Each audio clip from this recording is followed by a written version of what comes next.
don't talk in terms of leadership or culture in abstract terms, but talk about it in practical, visible, applicable behavioral terms. And this has been a big bridge that has existed in many organizations for a long time, is that they're all well-meaning and easy to sign up to concepts, but unless it's lived in everyday behavior and in practical, small, tiny, almost insignificant ways, you're never going to make it real. It's never going to come off the page. And one of the reasons, just talk about myself, I shouldn't really do this on the podcast, but it's relevant, I think.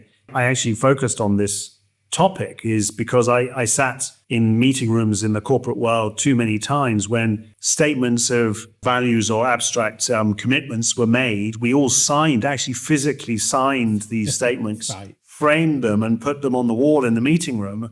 And they glowered down at us as no one changed their behavior as a result. And I thought, well, this is ridiculous. You actually have to find a way to change behavior of adults, people who are not in an environment education environment where it's sort of, it has to be where it's compulsory. I think if I can jump in there, Charlie, I think what you're describing there is a really, really powerful concept that so many of us intuitively grasp it, that it's referred to by psychologists as the say-do gap. So what you say doesn't match up with what you do. And I'll give you a really good example that sort of echoes your boardroom. When I spent time with Toto Wolff, the principal head of Mercedes Formula One, he came into Mercedes and I said to him, what was your first impressions? He said it was a culture built upon bullshit, if you'll excuse it. And I said, what do you mean? And he was describing the say-do gap like you just did. I said, what do you mean? He said, I saw in big bold letters in the reception area, we pay attention to detail.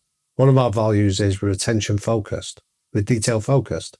And he said, but I sat in the reception area waiting to be met. He said, and I'm looking around and I see a 3-day-old newspaper still left lying around. I see an overfilling waste paper basket. I see dirty coffee cups that haven't been cleared away.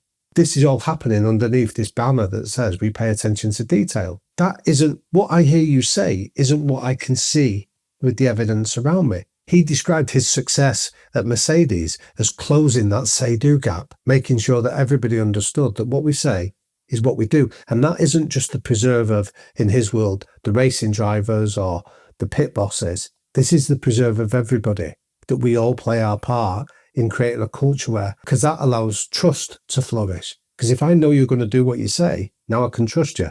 And now I can trust you under pressure. That then becomes on gold dust.